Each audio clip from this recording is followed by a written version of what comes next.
Welcome back to my video lesson. Today I'm going to continue to talk about the uses of verb to be. Okay, so let's see together. Okay, តោះថ្ងៃនេះខ្ញុំនឹងបន្តនិយាយពីការប្រើប្រាស់កិរិយាសព្ទ to be តទៀតអញ្ចឹងថ្ងៃនេះយើងបន្តចូលដល់ចំណុចទី9គឺបន្ទាប់ពីកិរិយាសព្ទ to be យើងប្រើ to infinitive verb ឬក៏យើងហៅថា to infinitive phrase មានន័យថាបន្ទាប់ពីកិរិយាសព្ទ to be ហ្នឹងយើងមានពាក្យ to ហើយបូកកិរិយាសព្ទបានណាបើសិនជាអត់មានពាក្យ to ថាបូកកិរិយាសព្ទគឺអត់មានតលតែសោះទម្រង់កិរិយាសព្ទ to be អូខេអញ្ចឹងបងប្អូនមើលឧទាហរណ៍ទៅ she is to go now នាងត្រូវទៅឥឡូវនេះ I am to visit Siem Reap next week ខ្ញុំនឹងទៅលេងខេត្តសៀមរាបនៅសប្តាហ៍ក្រោយ he is to get married next week គាត់នឹងរៀបការនៅសប្តាហ៍ក្រោយអញ្ចឹងចំណាំពីរបៀបប្រើប្រាស់បន្ទាប់ពីកិរិយាសព្ទ to be ដែលបូក to បូក verb ដែលហៅថា to infinitive verb ហ្នឹងវាមានលក្ខណៈ2យ៉ាងទី1គឺប្រើសម្រាប់ការបញ្ជាឬក៏កិច្ចការបន្ទាន់អូខេការបញ្ជាឬក៏ urgent work អូខេកិច្ចការបន្ទាន់ឬក៏លក្ខណៈបញ្ជាឧទាហរណ៍ថា you are to clean this bed អូខេ you are to clean this room អូខេ you are to clean this bathroom អញ្ចឹងទៅអ្នកត្រូវសម្អាតបន្ទប់ទឹកនេះអ្នកត្រូវសម្អាតបន្ទប់នេះអូខេលក្ខណៈបញ្ជា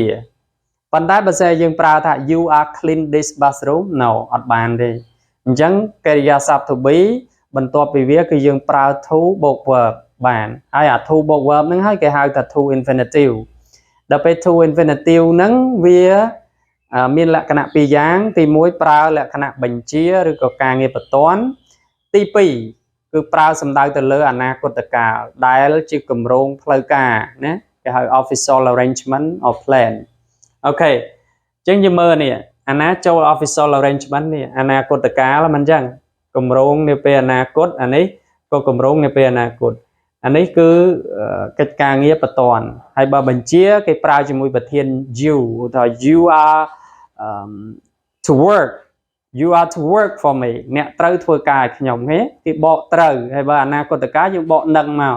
បងប្អូនអានសភៅច្រើនអីទៅនឹងឃើញណានឹងឃើញកិរិយាសព្ទ to be បូក to បូក verb ចឹងណាហើយមានលក្ខណៈ2យ៉ាងដូចខ្ញុំបាននិយាយពីខាងដើមមកអញ្ចឹងអូខេនេះគឺតកតឹងទៅនឹងការប្រើប្រាស់ infinitive ហើយពេលយើងនិយាយថាស្អីគេ infinitive phrase phrase គឺជាចង្កោមនៃពាក្យអញ្ចឹងអាពាក្យថា to visit Siem Reap next week ហ្នឹងវាជា infinitive phrase ហើយវាផ្ដើមដោយ to បូក verb ហើយនៅកន្សោមពាក្យហោហែណាដល់ពេលអានេះ to បូក verb ដែរហើយពាក្យហោហែទៀតមកអានេះដូចគ្នាឃើញទេអញ្ចឹងវាជា infinitive ក៏បានវាជា infinitive phrase ក៏បានបើ phrase វាបណ្ដុំនៃពាក្យចាប់ពី2 3ឡើងទៅណាដល់ពេល infinitive verb ទៅវាមានតែ to បូក verb អញ្ចឹងទៅណាប៉ុន្តែយើងរកឧទាហរណ៍តែត្រឹម verb មិនផ្លាស់ verb ផ្សេងមិនផ្លាស់ពាក្យផ្សេងទៀតហ្នឹងវាពិបាករកអញ្ចឹងក៏ឧទាហរណ៍ជា infinitive phrase អញ្ចឹងទៅអញ្ចឹងបងប្អូនកត់សម្គាល់ចំណុចដែលយើងត្រូវរៀននោះគឺថាបន្ទាប់ពីកិរិយាសព្ទ to be អាចបូក to បូក verb បានហើយមានលក្ខណៈ2យ៉ាងគឺទី1បកថាត្រូវទី2បកថានឹងកាលណានឹងនិយាយពីអនាគតកាលកាលណាត្រូវបកកាលណាត្រូវមានន័យថាកិច្ចការងារបន្ទាន់ឬក៏បញ្ជាអូខេចំណុចទី10គឺតកតឹង gerund ឬក៏ gerund phrase gerund គឺកិរិយាសព្ទបញ្ចប់ដោយ verb ing ដល់ពេល gerund phrase គឺកន្សោមផ្ដើមឡើងដោយ gerund អូខេយើងមើលមួយណា gerund មួយណា gerund phrase ឧទាហរណ៍ក្រោម his hobby is swimming ទម្លាប់ពេលទំនេររបស់គាត់គឺការហែលទឹកអញ្ចឹងពាក្យ swimming នេះវាជា gerund ហើយមិនមែន gerund phrase ទេព្រោះវាមានពាក្យតែមួយម៉ាត់ណាមានតែមួយពាក្យអូខេ his free time is reading ពេលទំនេររបស់គាត់គឺការអានសៀវភៅគឺការអានអូខេអញ្ចឹង reading កន្លែងហ្នឹងគឺវាជា gerund មិន gerund phrase ទេ her hobby is writing essays